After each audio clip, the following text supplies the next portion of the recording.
Assalamualaikum warahmatullahi wabarakatuh. Kami dari kelompok 1 akan mempresentasikan hasil diskusi kelompok kami, di mana materinya yaitu bagaimana mempelajari Islam di perguruan tinggi. Bismillahirrahmanirrahim. Assalamualaikum warahmatullahi wabarakatuh. Perkenalkan, nama saya Nurhalisa, saya dari kelompok 1. Saya akan mempresentasikan bagaimana mempelajari Islam di perguruan tinggi. Pendidikan agama Islam di perguruan tinggi umum. Saya akan membahas 5 poin. Yang pertama, tujuan umum pendidikan. Yang kedua, agama dalam pembangunan nasional. Yang ketiga, pendidikan agama Islam di perguruan tinggi umum atau PTU. Yang keempat, tujuan pendidikan dalam Islam. Dan yang terakhir adalah problematika pendidikan agama Islam di perguruan tinggi umum. Tujuan umum pendidikan menurut Undang-Undang 1945, Amandemen kedua, Pasal 28E disebutkan bahwa setiap orang berhak mengembangkan diri penuh kebutuhan dasarnya, banyak mendapat pendidikan dan memperoleh banyak manfaat dari ilmu, pengetahuan, dan teknologi. Seni dan budaya demikian meningkatkan kualitas hidupnya dan demi kesejahteraan umat manusia. Yang kedua, agama dalam pembangunan nasional. Pembangunan memerlukan kekuatan pendorong. Dan yang ketiga, pendidikan agama Islam di perguruan tinggi umum atau PTU. Konsorsium Ilmu Agama dalam Seminar Nasional pada tanggal 14 sampai 16 November 1998 di Jakarta merumuskan tujuan pendidikan agama di PTU, yaitu membantu terbitnya sarjana agama yang beriman dan bertakwa kepada Tuhan Yang Maha Esa, berbudi luhur, berpikiran filosofis, bersikap rasional dan dinamis, berpandangan luas dan ikut serta dalam bekerja sama antara umat beragama dalam rangka mengembangkan dan pemanfaatan iptek. Yang keempat, tujuan pendidikan dalam Islam. Islam adalah agama yang memiliki sumber mutlak dan tidak boleh ada yang keraguan di dalamnya, yaitu Al-Quran dan Sunnah, termasuk dalam menentukan tujuan pendidikan dalam Islam. Dari penjelasan di atas dapat disimpulkan bahwa tujuan pendidikan nasional memiliki kesamaan hal ini karena masing-masing berusaha untuk mencapai: yang pertama, ketakwaan terhadap Tuhan Yang Maha Esa; yang kedua, cerdas dan terampil; yang ketiga, berbudi pekerti luhur dan berkepribadian; yang keempat, memiliki semangat pembangunan; dan yang terakhir adalah bertanggung jawab terhadap pembangunan diri sendiri dan penggerakan masyarakat di dunia. Dan poin yang kelima yaitu problematika pendidikan agama Islam di perguruan tinggi umum. Adapun pendapat tentang Al-Faruqi, seorang tokoh pencetus gagasan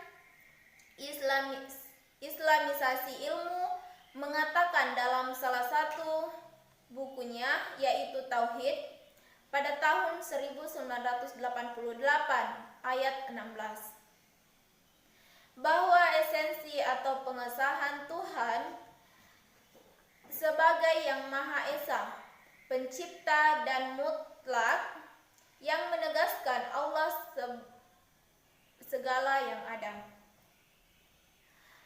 Bagi kaum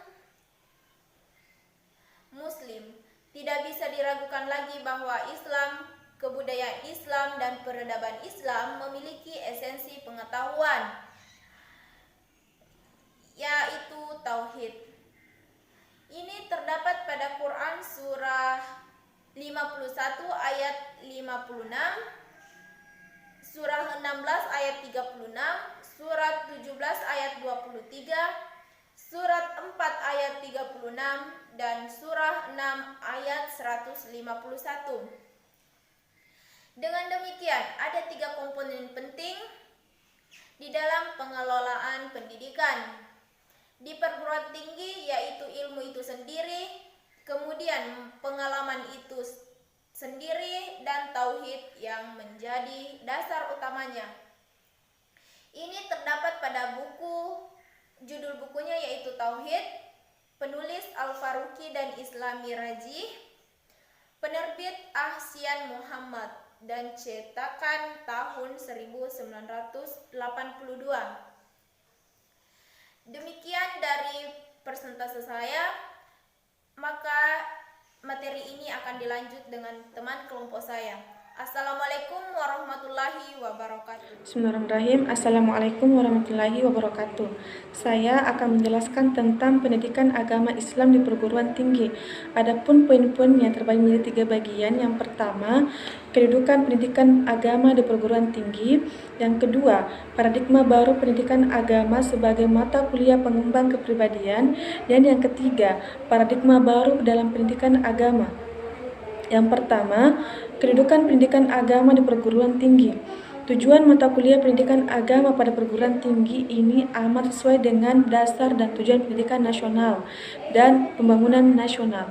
GBHN 1988 menggariskan bahwa pendidikan nasional yang berdasarkan Pancasila bertujuan untuk meningkatkan kualitas manusia Indonesia, yaitu manusia yang beriman dan bertakwa kepada Tuhan Yang Maha Esa, berbudi pekerti luhur, berkepribadian, berdisiplin, bekerja keras, bertanggung jawab, mandiri, cerdas, terampil, serta sehat jasmani dan rohani. Dengan demikian, pendidikan nasional akan membangun dirinya sendiri serta bersama-sama bertanggung jawab atas pembangunan bangsa. Yang kedua, paradigma baru pendidikan agama sebagai mata kuliah pengembang kepribadian. Selain pengenalan yang benar akan kemanusiaan diri, orang muda juga membutuhkan suatu pendasaran moral yang benar untuk pembentukan tingkah laku. Perlu ada perubahan sikap yang drastis dalam masyarakat Indonesia yang penuh dengan berbagai krisis moral, etis, dan spiritual. Yang ketiga, paradigma baru dalam pendidikan agama. Menurut Atiyah Al-Abrashi, pakar pendidikan dari Mesir, mengatakan bahwa inti atau jiwa pendidikan Islam adalah budi pekerti. Jadi, pendidikan budi pekerti dan akhlak adalah jiwa pendidikan dalam Islam. Mencapai suatu akhlak yang sempurna adalah tujuan sebenarnya dari pendidikan. Hal ini tidak berarti bahwa pendidikan Islam di perguruan tinggi tidak mementingkan pendidikan jasmani, akal, ilmu, ataupun segi praktis lainnya. Tetapi maksudnya ialah bahwa pendidikan Islam memperhatikan segi pendidikan akhlak seperti 3 segi lainnya. Mahasiswa membutuhkan kekuatan dalam hal jasmani, akal, dan ilmu, tetapi mereka juga membutuhkan pendidikan budi pekerti, perasaan, kemauan, cita rasa, dan kepribadian. Judul buku Dasar-Dasar Pokok Pendidikan Islam, penulis Al-Abrashi, penerbit Jakarta Bulan Bintang, pencetak tahun 1970. Assalamualaikum warahmatullahi wabarakatuh. Perkenalkan, nama saya Selul Asawati. Saya ingin melanjut ke materi selanjutnya, yaitu tujuan pendidikan agama Islam di perguruan tinggi.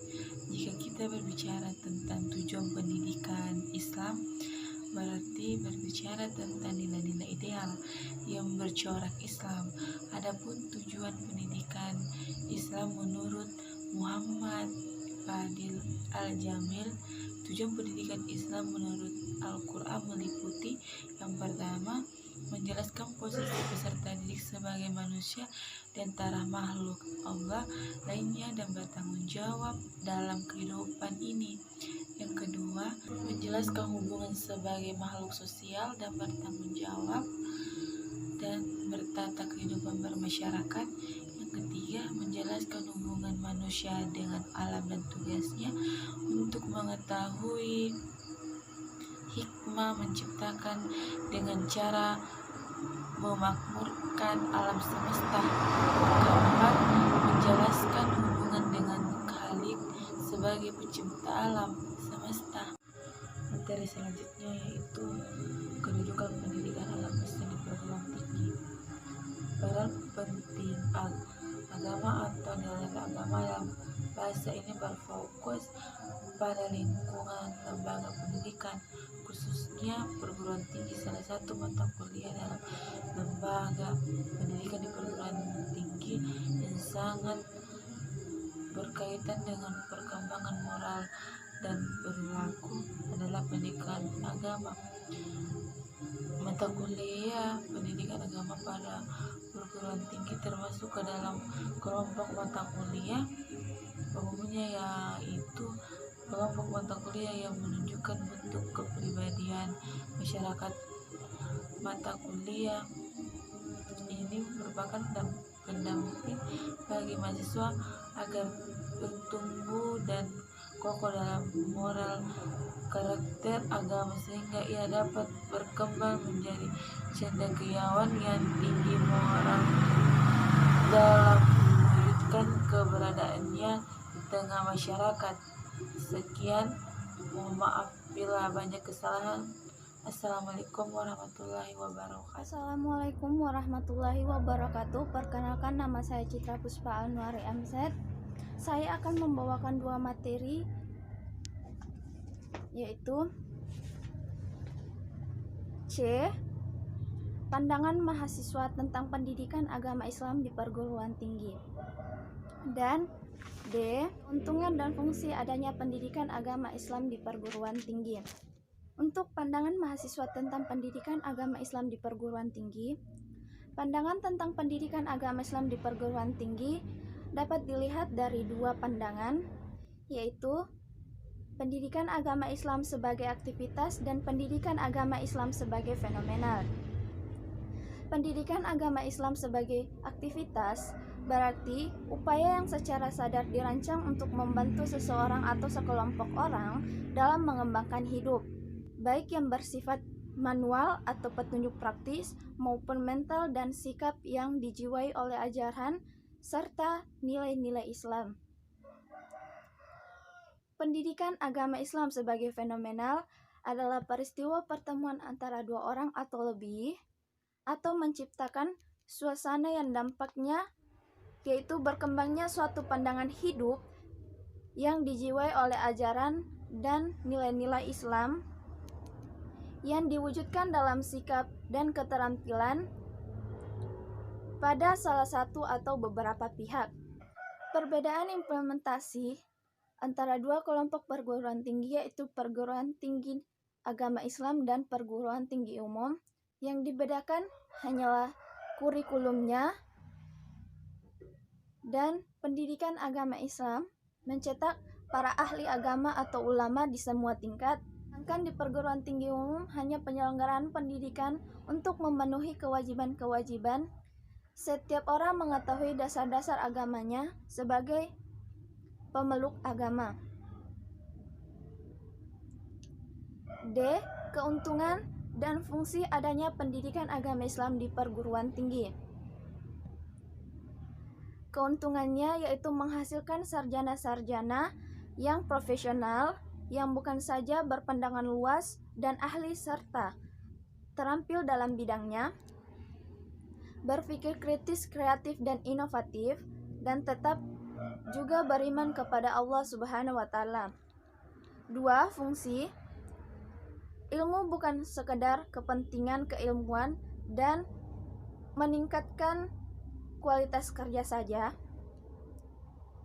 tetapi fungsi ilmu haruslah dapat menumbuhkan dan menyuburkan iman.